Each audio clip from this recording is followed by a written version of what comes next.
So hello and welcome everyone, good evening to all of you. मैं बहुत अच्छा हूं, आप लोग कैसे हो? एकदम चंगे हो? चलो आओ शुरू करते हैं। जैसे कि होती है आओ, जैसे अभी चैप्टर है, ये बहुत आसान सा चैप्टर है, इसमें कुछ भी नहीं है। मैं पहले इसके क्वेश्चन ही बता देता हूं। Journey to the end of the earth. तुम लोग कह रहे हो कि सर, मुझे बहुत मैसेज आते हैं कि sir journey to the end of the earth ना सर बड़ा बेकार चैप्टर है, टफ लगता है, ये होता है। अरे मजेदार चैप्टर है। तिशानी दोषी हमारी बिल्कुल फ्रेंड है, वो हमारी दोस्त है, ऐसे मानो तो। वो दोस्त है, घूमने गई थी अंटार्कटिका, घूमने गई थी। तुम नहीं जाते पहाड़ों पे, बस वो वहां गई थी। अब वहां की ब्यूटी को देख के ना वो बड़ी फिदा हो गई कि क्या जगह है यार। समटाइम थोड़ा डर भी लगता है क्योंकि वहां कोई है नहीं, ना इंसान की जात, तो डर भी लगता है, लेकिन बड़ी ब्यूटीफुल प्लेस है यार, बड़ी ब्यूटीफुल प्लेस है। फिर वो कहती है यार इसके बारे में और जानने की कोशिश करते हैं कि पहले कैसा था। फिर वो कहते हैं इंडिया और ये अंटार्कटिका पहले एक ही थे, गोंडवाना कहला जाता था पूरा इलाका। और फिर जब बिग बैंग हुआ, फिर जब ये टूट गए तो कंट्रीज बन गए, इंडिया अलग हो गया। और यहाँ बहुत ना बर्फ ही बर्फ है चारों तरफ, लेकिन अब एनवायरनमेंट ना खराब हो रहा है, ग्लेशियर्स पिघल रहे हैं। अब पता नहीं आगे क्या होगा, बच्चों को इस बारे में सोचना चाहिए, ये दुनिया तबाह हो सकती है। इस तरह की बातें बताती हूँ। दैट्स इट, खत्म। और कुछ भी नहीं है इसमें, कुछ भी नहीं है। मेन क्वेश्चन क्या बनता है इसका? मेन क्वेश्चन क्या बनता है कि जो इफेक्ट होते हैं क्लाइमेट चेंज के, क्लाइमेट चेंज हो रहा है ना, हो रहा है कि नहीं, ये तो पता है ना तुम्हें। अरे तुम्हारे स्कूल बंद नहीं होते क्या पोल्यूशन की वजह से? क्लाइमेट चेंज नहीं हो रहा, क्लाइमेट चेंज हो रहा है। ये इस प्रॉब्लम के ऊपर मेन क्वेश्चन इसका ये बनता है, क्लाइमेट चेंज का तिशानी दोषी का क्लाइमेट चेंज। और दूसरी क्या बात याद रखनी है कि जो यंग स्टूडेंट है, यंग स्टूडेंट्स को वो जो प्रोग्राम के थ्रू वहां लेके जाती है, प्रोग्राम के थ्रू वो अंटार्कटिका अकेले नहीं जाती, बच्चों को भी लेके जाते हैं। तो वहां क्यों लेके जाती है यंग स्टूडेंट्स को? क्योंकि भाई उनको पता चले they should know about the climate change and they can do something about it. वो उसके बारे में कुछ कर सके, यंग स्टूडेंट को लेके जाते हैं। इसमें और चैप्टर में कुछ नहीं है। आओ मैं ताबड़तोड़ तरीके से इसको पढ़ा देता हूं। ये रहा तुम्हारा अंटार्कटिका, बहुत प्यारा है अंटार्कटिका। तिशानी दोषी हमारी फ्रेंड, तिशानी मैम, हाय तिशानी मैम। कोई है जो ये वीडियो तिशानी मैम तक पहुंचा दे? भाई तुम में से कोई भी तिशानी मैम को जानता हो कैसे भी, उन तक वीडियो बना। Tishani ma'am thank you so much, आपने हमें मौका दिया कि हम अंटार्कटिका चैप्टर के बारे में पढ़ रहे हैं, और हमें ऐसा लग रहा है जैसे आप हमारी दोस्त थी और आप हमें कहानी बता रही हो कि आप ट्रिप पे गए थे और हम आपके सब फ्रेंड्स हैं। तो thank you Tishani ma'am, thank you so much. आप ट्रिप पे गए, आपने हमारे लिए इतनी जानकारी इकट्ठा करी। तो तिशानी मैम को सब लोग तिशानी मैम को थैंक यू बोलो, उनको हार्ट भेजो। तिशानी मैम को आ जाओ, तिशानी मैम आ जाओ। So the author who is on a cool trip to Antarctica, they have already traveled for 100 hours by car, plane and ship, and they are finally getting close to their destination. अब जो author है हमारी Tishani ma'am है, पता है उनको 100 घंटे लगे थे कहां पहुंचने में अंटार्कटिका। पहले तो प्लेन, फिर जहाज से भी गए, पानी के जहाज से भी, कार से भी गए, तो सारे जो ट्रांसपोर्टेशन के मीडियम थे ऑलमोस्ट उन्होंने सारे कवर करे। 100 आवर्स लगे, तकरीबन 3 दिन से ज्यादा उनको समय लग गया। Their goal is to explore and learn all about the mysterious and unique place. वो इसलिए जाना चाहते थे कि उनको ना जो मिस्टीरियस, जहां पे रहस्य छिपे हुए हैं और जो बहुत अजीब सी जगह अंटार्कटिका, जहां इंसान नहीं रहता, ना खेती होती, ना फूल है, ना फल है, कुछ भी नहीं है, उसके बारे में जानकारी इकट्ठा करनी थी। Antarctica is a pretty wild place, it's covered in ice, in fact 90% of the world's ice is there. Antarctica बहुत अलग जगह है, वो ना बड़ी वाइल्ड प्लेस है, बड़ी जंगली सी अजीब सी जगह है, जहां पे दुनिया की जो 90% बर्फ है वो अंटार्कटिका में ही है। And there are not any trees और बिल्डिंग्स और एनीथिंग लाइक दैट। वहां कुछ भी नहीं है, ना बिल्डिंग है ना ट्रीज है, ये बात तो हमें पता ही है। अब मुझे बताओ वर्ल्ड की 90% बर्फ कहां पर है? नाम लिख के बताना। अंटार्कटिका की स्पेलिंग देखो तुम्हारी कैसी है, स्पेलिंग देखो। And during the summer months there are 24 hours of daylight, it's also really quiet there which is a kind of eerie but also kind of cool. वहां पे समर के months में 24 घंटे दिन निकला रहता है। तो तुमसे अगर क्वेश्चन पूछ ले कि अंटार्कटिका यूनिक क्यों है, तो 2 पॉइंट नहीं लिख सकते कि वर्ल्ड की 90% आइस वहां पर है, एंड सेकंड ऑप्शन कि मिस्टीरियस है, यूनिक प्लेस है, क्योंकि यहां पे क्या है, ना ट्रीज है ना बिल्डिंग है, एंड समर में 24 आवर्स डे लाइट रहता है। क्या ये लाइन्स इंग्लिश में नहीं लिख सकते हो? लिख दो, अभी कमेंट में लिख दो, लिख डालो यार, एग्जाम में आएगा फिर लिख पाओगे, लिख डालो। The author spends a couple of weeks in Antarctica. 2 हफ्ते वहां रुकती हैं ऑथर हमारी तिशानी मैम। हाय तिशानी मैम, आ जाओ। Checking out all the sites and learning as much as they can. It's a pretty amazing adventure and you can't help but a little bit jealous. अब ये author कहती है वो jealous क्यों है? Exam में question पूछा जाएगा कि why did author say that she was a little jealous? Because वो क्या करना चाहती है? Because वो क्या देखती है? Because of the solace and the tranquility and the peace of the Antarctica and the beauty of the Antarctica, जो उसको अट्रैक्ट करती है, फैसिनेट करती है कि यहाँ इतनी ब्यूटी है, इतनी प्यारी जगह है, ये इतनी प्यारी जगह है, इस वजह से वो जेलस फील करती है। सो ये जेलसी रियल में जेलस नहीं हो रही है, वो एक टाइप का उन्होंने पन है, मेटाफोरिकली बोल दिया। The author is thinking about something pretty cool. अब ऑथर क्या सोचती हैं? अब वहां 2 हफ्ते गुजारे उन्होंने, जगह बहुत प्यारी है और बर्फ ही बर्फ है अंटार्कटिका। हाँ भाई, जिसने लाइक नहीं किया, मेरे से बच्चे बोल रहे हैं कि 50,000 लाइक करवा दो सर, आ जाओ। तो भाई जिसने लाइक नहीं किया, मेरा बच्चा लाइक के बटन को टैप कर देना, लाइक के बटन को 1 सेकंड लगता है, टैप कर दो, ठक, आ जाओ। अब ऑथर क्या सोचती है? अब ऑथर सोचती है कि एक समय पहले इंडिया और अंटार्कटिका कनेक्टेड थे। ये बात तो मैंने तुम्हें पहले बता दी कि India and Antarctica were connected. They were part of giant landmass called Gondwana that existed over 650 million years ago. जिसको क्या कहते थे? That part was called giant, क्या कहते हैं, गोंडवाना। उसे क्या बोलते थे? That part was called Gondwana. उनको गोंडवाना कहते थे, जो कि 650 million years ago था। तो ये वाली बात याद रख लेंगे। Back then the climate was a lot warmer and there were all kinds of plants and animals living there. Antarctica में तब सिर्फ बर्फ नहीं थी, वहां पे प्लांट्स भी थे, एनिमल्स भी थे, and the climate was a bit warmer. और उस वक्त में क्लाइमेट क्या था? वार्मर था। तो क्या पॉइंट है? इंडिया और अंटार्कटिका क्या थे? कनेक्टेड थे। क्या याद रखना है बस कि इंडिया और अंटार्कटिका क्या थे? अंटार्कटिका दोनों आपस में कनेक्टेड थे, जिन्हें क्या कहा जाता था, गोंडवाना। ये पूरा पार्ट क्या कहलाया जाता था, गोंडवाना। और ये कब हुआ था, ये सारी चीज कब थी, कौन से टाइम फ्रेम में थी, ये 650 मिलियन ईयर्स एगो। ये वाली बात याद रखना, ये वाली बात याद रख लेना, याद रख लोगे, याद रख लोगे। क्लाइमेट कैसा था उस जमाने में भाई, इंडिया के लोग हॉट होते हैं, हॉट, वी आर हॉट। हम जहां चले जाते हैं वहां का तापमान बढ़ जाता है ना, वाली लाइन सैफ अली खान की, वो बोलते हैं जब हम आएंगे गर्मी थोड़ी बढ़ जाएगी, बस वो वाली बात है। तो इंडिया जब गोंडवाना के साथ था, अंटार्कटिका के साथ था, तो वहां का तापमान गर्म था, हॉट था। लेकिन अब इंडिया अलग हो गया तो वहां का तापमान कूल हो गया, ठीक है। तो भाई इस तरह से याद कर लेना। तो भाई इंडिया से जब साथ में था तो गोंडवाना था 650 मिलियन ईयर्स अगो, और तापमान क्या था, वार्म था। तापमान क्या था, वार्म था। और वार्म होने की वजह से और क्या चीजें थी, और क्या चीजें थी वहां पे प्लांट्स भी था। बर्फ में थोड़ी कुछ खिलेगा, वहां प्लांट्स भी था और वहां पे ट्रीज भी थे। Got it? क्या ये क्लियर हो गया? अब क्लियर हो गया, बिल्कुल क्लियर हो गया। लोगों में साइड हो गया, देख लो ध्यान से। इंडिया अंटार्कटिका टुगेदर थे। The place was called land giant mass called was the name was Gondwana, and 650 million years ago that existed, and the climate was little warmer and the plants and trees were there. Got it? क्या आगे बढ़ जाए? हाँ sir आगे बढ़ जाओ। ऐसा लग रहा है सर फिजिक्स पढ़ा रहे हो। सर फिजिक्स तो नहीं पढ़ाने लगोगे किस कुछ दिनों में?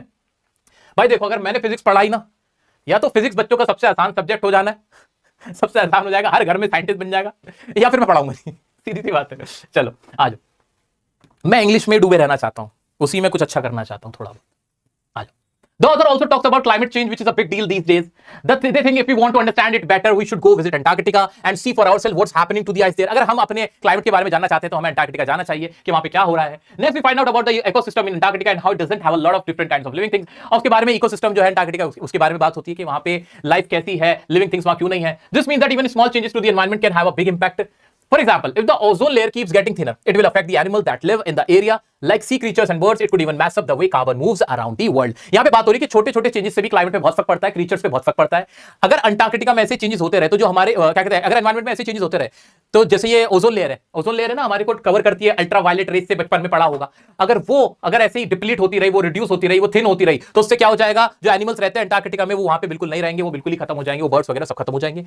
और क्या होगा, it could even mess up the way carbon moves around the world. और जो कार्बन का लेवल है, जो कार्बन मूव करता है वर्ल्ड के अंदर, उसका भी वो भी मैस अप हो जाएगा, वो भी खराब हो जाएगा। We also learn about some of the things that are causing climate change, like burning fossil fuels. This is bad news for Antarctica and it could be dangerous for people too. अब उसके बारे में fossil fuels का क्या impact होता है हमारे climate पे, और अंटार्कटिका पे क्या इसका इंपैक्ट होता है, उसके बारे में बात होती है। ये अंटार्कटिका के लिए बहुत बुरी चीज है, जो फॉसिल फ्यूल्स जो बहुत ज्यादा बर्न हो रहे हैं उनको जलाया जाता है, and it could be dangerous for people too. अरे जो पेट्रोल ये सारे जलाए नहीं जा रहे, गाड़ियां चल रही हैं, प्रदूषण बढ़ रहा है, पोल्यूशन हो रहा है, उसकी वजह से पूरा जो क्लाइमेट है वो खराब हो रहा है। पोल्यूशन के लेवल के बढ़ने से ओजोन लेयर डिप्लीट हो रही है, अल्ट्रावायलेट रेज आ रही हैं, जिसकी वजह से इंसानों पे भी फर्क पड़ रहा है, जानवरों पे भी फर्क पड़ रहा है। Got it? The author uses the example of phytoplankton to help explain why. Phytoplankton एक तरह की समुद्र में उगने वाली घास समझ लो, ये उसके बारे में बात होती है। ऑथर फाइटोप्लैंक्टन के बारे में बता रही है। Finally the story ends with the author watching some seals hanging out on the ice. और लास्ट में स्टोरी खत्म होती है जहां पे ऑथर देखती है जो सील्स होते हैं वहां के, जो बर्फ में होते हैं, बड़े क्यूट से एक जानवर होता है, उसको देखती है। It's a really beautiful scene, but it also makes the author worry about what might happen in the future. लेकिन तिशानी मैम को टेंशन होती है कि आगे फ्यूचर में क्या होगा, सील तो मर जाएगी। जिस तरह से ओजोन लेयर डिप्लीट हो रही है, एनवायरमेंट खराब हो रहा है, बर्फ पिघल रही है, तो ये तो मर जाएंगे seals. Will we be able to keep this kind of beauty around, or are we headed for disaster? क्या ये ब्यूटी हमें आगे रहेगी, या फिर ये हम किसी डिजास्टर, किसी तबाही की तरफ बढ़ रहे हैं? In conclusion, the journey to the end of Earth provides a detailed account of climate change and its dangerous effects on our lives and the lives of other creatures. It serves as a reminder to take action. ये 3 line ना घोल के P low. क्या? It provides a detailed account of climate change, dangerous effects on our life. Climate change के बारे में बात हो रही है, डेंजरस इफेक्ट जो हमारी लाइफ पे पड़ने वाले उसके बारे में बात हो रही है, क्रीचर्स पे। It serves as a reminder to take action. ये हमें कैसा रिमाइंडर, ये चैप्टर हमें क्या बता रहा है, एक as a reminder, it works as a reminder to take action and work towards making our planet a healthier and a better place. Got it? दोबारा से रिपीट करना कि ये जो पूरा चैप्टर है ये क्या वर्क कर रहा है। It works as a reminder to take action and work towards making our planet a healthier place. और क्या, इट्स डेंजरस इफेक्ट्स को बता रहा है, क्लाइमेट चेंज के बारे में बता रहा है, dangerous effects on our lives and creatures and animals and birds, उनके बारे में बता रहा है। Got it? इनमें से कुछ भी लिख दोगे तो तुम कामयाब हो जाओगे। इस चैप्टर में और कुछ है ही नहीं, बहुत आसान सा चैप्टर है बच्चा। क्या आप क्लियर हुआ कि तिशानी मैम कहां गई थी? दोबारा बताओ, तिशानी मैम कहां गई थी? दोबारा बताओ। अंटार्कटिका के बारे में कुछ स्पेशल बातें बताओ जल्दी, सब लोग कमेंट में लिख डालो क्या स्पेशल है अंटार्कटिका के बारे में। गोंडवाना वाली बात बताओ जल्दी से सब लोग, कम ऑन एवरीवन। अंटार्कटिका के बारे में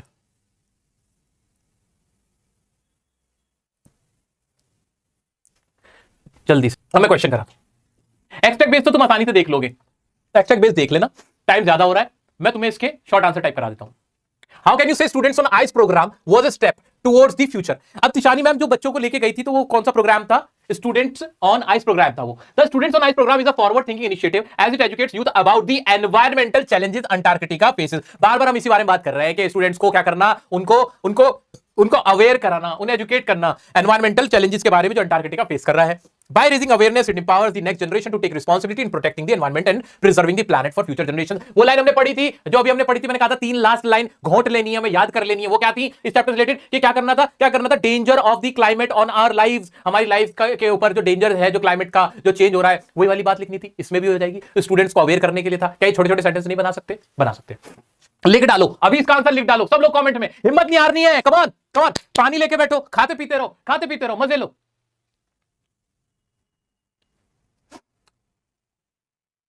And for humans, the prognosis is not good. What is in store for humans as per the above statement? अब humans के लिए क्या नहीं है, क्लाइमेट खराब हो रहा है तो उनकी लाइफ खतरे में है, डेंजर है। With the students on ice, he offers future generation of policymakers a life-changing experience. What expectation of the narrator is reflected in the above line? कि future generation को aware करेंगे so that they can take appropriate actions and work towards it for having a better planet, and healthier planet. My Antarctic experience was full of such epiphanies, says Tishani Doshi. Which experience does she consider the best and why? कौन से experience को best कहती हैं और वो क्या है? Tishani Doshi regard the breathtaking beauty of Antarctica as the most significant experience. उसकी beauty से बहुत कुछ होती है Tishani ma'am. This awe-inspiring sight made her realize how fragile the environment is and deepened her understanding of how human actions are affecting the planet, emphasizing the importance of environmental conservation. बार-बार वही बात हो गई कि climate change जो हो रहा है उसका जो danger है, जो environmental changes हो रहे हैं और उसके लिए हमें concern होना है, वो उनका concern था। अब वो खुश किस बात की थी? वहाँ की जो beauty देख के, वहाँ का solace देख के, वहाँ के environment की शांति देख के वो बहुत खुश थी। Tishani Doshi considered the program students eyes as a success. Do you agree with her? हाँ, वो उसको सक्सेसफुल मानती थी। बार-बार उसी की बात हो रही है because she wanted to aware the future generation and understand their responsibility towards environment.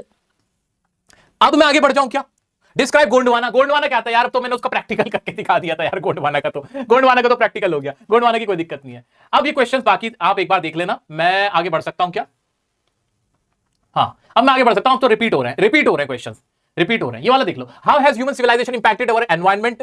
Comment with reference to the lesson generated to the environment. जो ह्यूमन सिविलाइजेशन होती है वो एनवायरमेंट की वजह से इंपैक्ट होती है। बिल्कुल होती है कि गोंडवाना था 650 मिलियन से पहले, जब एनवायरमेंट खराब हो, क्या कहते हैं बिग बैंग हुआ, वो सब बदल गए, और जब एनवायरमेंट खराब होगा तो बहुत ज्यादा नेचुरल कैलेमिटीज आती हैं। ये सारी बात होगी।